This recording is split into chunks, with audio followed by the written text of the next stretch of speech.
प्रणाम गुरुजी। कैसे हैं आप? एक्चुअली एक क्वेश्चन और आज आया मेरे दिमाग में, सो मैंने सोचा आपसे क्लियर करती हूँ। सो लाइक क्वेश्चन इज, हमारे जो ऋषि मुनि थे और जितने भी सदगुरु होते हैं, धर्म गुरु होते हैं, जैसे आप हैं, अपना श्री श्री शंकर जी और भी जितने भी गुरुज हैं, और इन सबका ड्रेस सबका लुक एक जैसा क्यों होता है? दाढ़ी लंबी होना, लंबे बाल होना, एंड सेकेंड थिंग इज सरदारों का भी लुक वैसा ही होता है जैसे कि हमारे ऋषि मुनियों का होता है, जैसे हमारे गुरुओं का होता है। तो इनमें क्या कनेक्शन है? ठीक है, वो भी लंबे बाल रखते हैं और लंबी दाढ़ी रखते हैं, और जैसे अपना जीसस थे, सिखों के भी जो गुरु हैं उनका भी लुक ऐसा ही है। तो वही इनके बीच में कनेक्शन क्या है? तो हमारे हिंदू समाज के जो पंडित होते हैं, पुरोहित होते हैं, उनका वे ऑफ ड्रेसिंग क्यों अलग होता है? जैसे नॉर्मल ऋषि मुनि जो थे वो तो लंबे बाल रखते थे, लंबी दाढ़ी रखते थे, तो लेकिन पंडित जो है वो शिखा क्यों रखते हैं? अपने बाल, उनके जो हेयर है वो पूरा क्लीन क्यों रहता है? खुश रहिए प्रिय निधि। क्या होता है कि ये एक यूनिफॉर्मेशन है।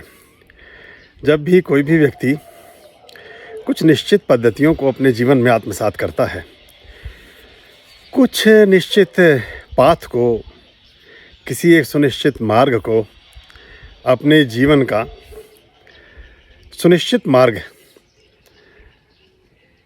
सुनिश्चित करता है, तब उसके जीवन की सभी क्रियाएं प्राय समान धर्मा हो जाती हैं। फिर वहाँ किसी धर्म की कोई बाधा काम नहीं करती, किसी धर्म की कोई दीवार काम नहीं करती, किसी मत, पंथ और पृष्ठभूमि की भी कोई दीवार कोई काम नहीं करती। वहाँ अंतस चेतना से, आपके आत्मबोध से जो अनुभूतियाँ या जो संवेदनाएं या जो भाव आपके अंदर उदित होते हैं, उनको ही आप अपने जीवन का एक श्रेष्ठ संस्कार मान करके अपने जीवन को निरूपित करते हैं। अध्यात्म की दुनिया में जब आप समग्र रूपेण आते हैं, अध्यात्म में बहुत तरह की चीज़ें हैं, लेकिन अगर सच्चे अर्थों में कोई व्यक्ति आध्यात्मिक ढंग से अपने जीवन को सुनिश्चित करता है, अपने जीवन को जीना निश्चित करता है, तो वो फिर सारी चीज़ें उसके जीवन में दिखने लगेंगी। जैसे आप ऐसा मान के चलें कि कोई फिल्मों में काम करने वाला सितारा है, तो उस फिल्मों में काम करने वाले सितारे का जो शरीर है वही उसका उत्पाद है, यानी कि उसकी बॉडी ही उसका प्रोडक्ट है। तो चाहे वो पुरुष है, चाहे वो महिला है, वो अपने शारीरिक सौष्ठव पर, शारीरिक सौंदर्य पर, शरीर के सारे अंग उपांग पर इतना अधिक ध्यान देगा या देगी कि जिससे वो व्यवसाय में निरूपित हो सके। जिसको अंततः क्या है, शरीर का क्या है, आप शरीर को ही मॉडलिंग में क्या होता है या सिनेमा में क्या होता है, उसमें सारा वो अभिजात्य प्रदर्शन या अभिजात्य स्वरूप प्रदर्शित किया जाता है, जो हमारे स्वप्न का कहीं हिस्सा होता है। जैसा हम सोचते हैं कि ऐसा हमारे जीवन कहीं हो जाना चाहिए, ऐसा फिल्मों में, कथाओं में उसको निरूपित किया जाता है। तो हमारे मन का वो कोना जो अधूरा और अतृप्त है, वो फिल्मों को देखने से पूरा होने लगता है। उस ग्लैमर्स को, उन चीज़ों को हम जीने लगते हैं। हम जब अपने वास्तविक जीवन में जिन पेड़ों की परिधियाँ अपने किसी मित्र या सखा या सखी के साथ लेकर के परिक्रमा नहीं कर सकते, फिल्मों में जब नायक नायिका को देखते हैं तो हमारी इच्छा पूरी हो जाती है। ये बात हुई फिल्मों की दुनिया में फिल्मों जैसा दिखने की।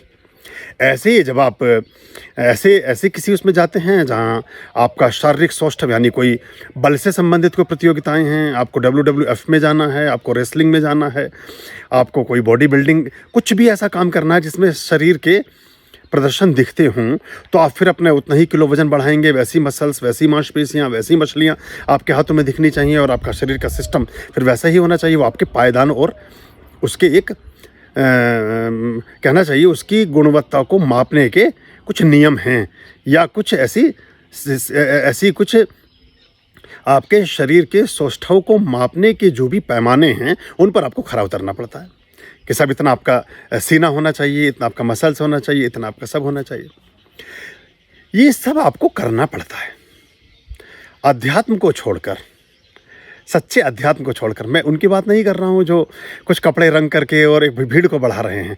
ऐसे लोगों को बहुत बड़ा बहुतायत है हमारे समाज में और दुनिया में। तो वो उनमें अध्यात्म के नाम पर पलायनवादियों की बात नहीं कर रहा हूँ या धर्म के नाम पर ऐसे लोगों की बात नहीं कर रहा हूँ। मैं सच्चे आध्यात्मिक गुरुओं की बात कर रहा हूँ।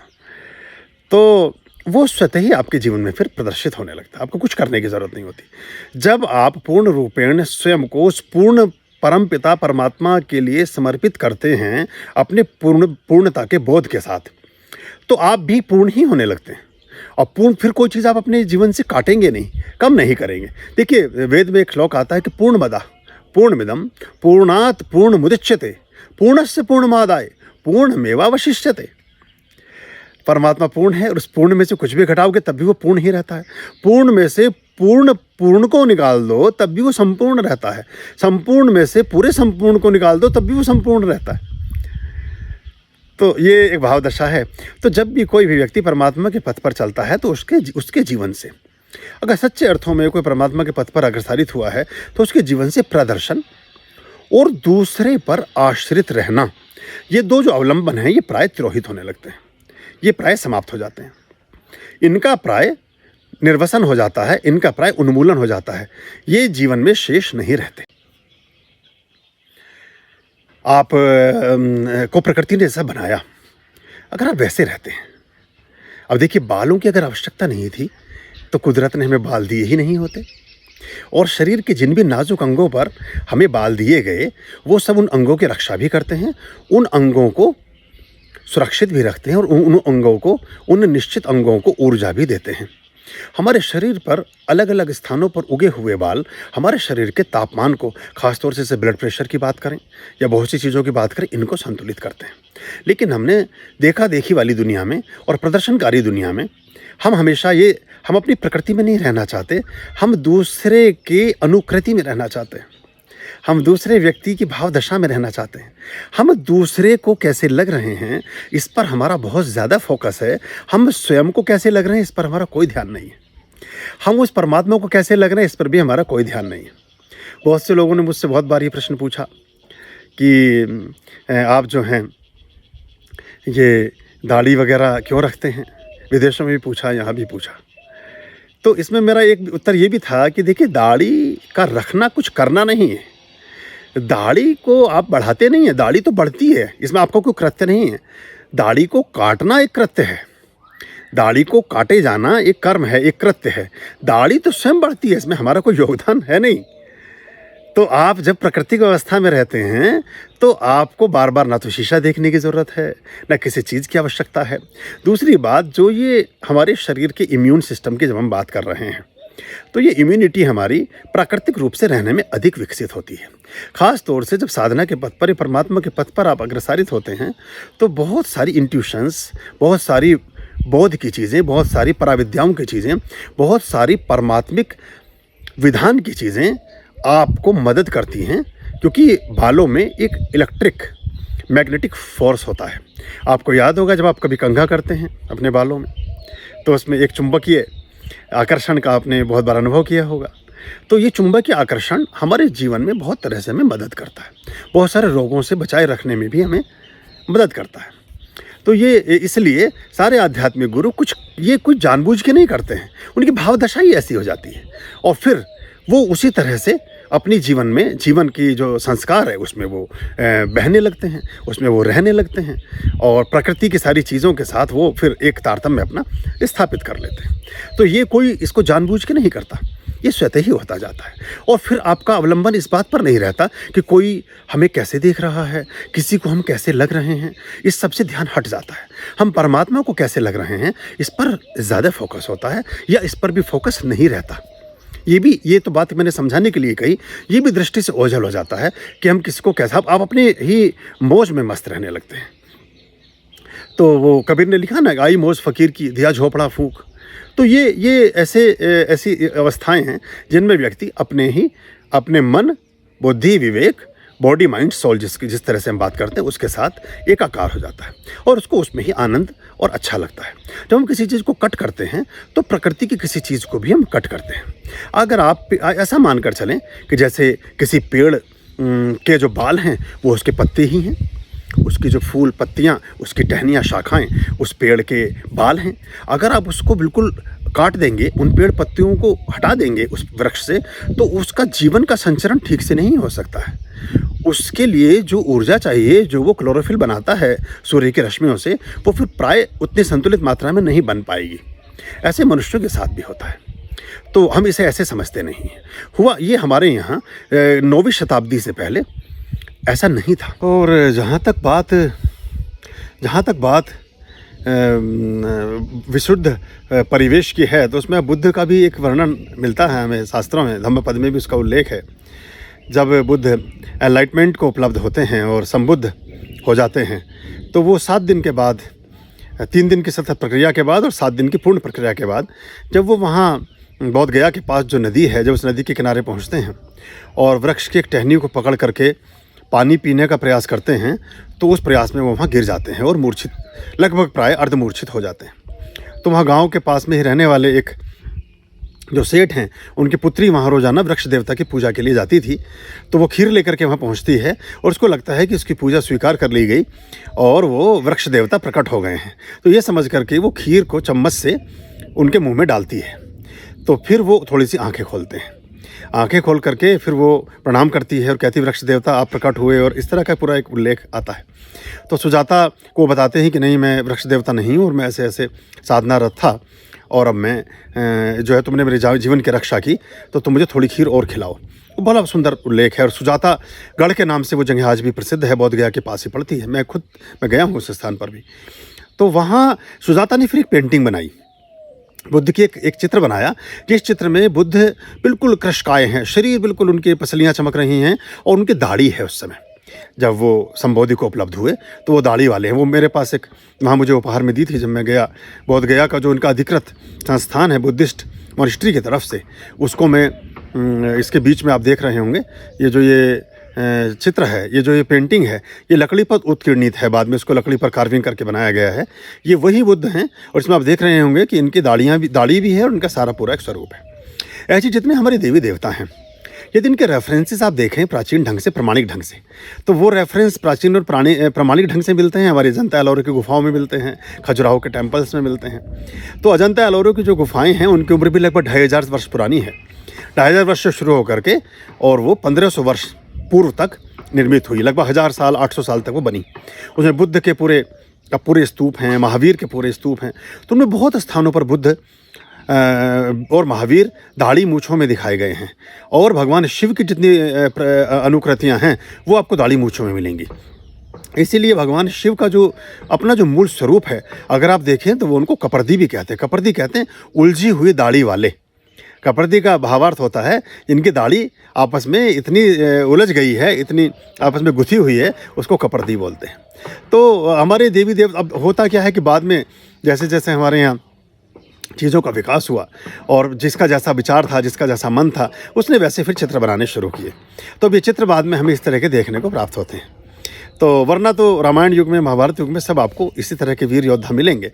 लेकिन बाद में धीरे धीरे फिर और लोग आते गए। फिर उन लोगों ने जैसा उनका मन था, जैसे वो खुद थे। अब आप जाएंगे, अगर तिब्बत के भगवानों को देखेंगे तो सबकी नाक चपटी है। आप जापानीज़ के भगवानों को देखेंगे, सबकी आंखें छोटी हैं। तो जैसे दुनिया में, अब अगर आप रेड इंडियंस जो मूल अमेरिकन हैं, उनके भगवानों को देखेंगे, सबके मुँह लाल हैं। क्योंकि वो खुद, जैसा इंसान खुद होता है वैसे ही वो अपने देवी देवता भी निर्मित करता है। तो ये एक बात हमें समझनी देखनी चाहिए।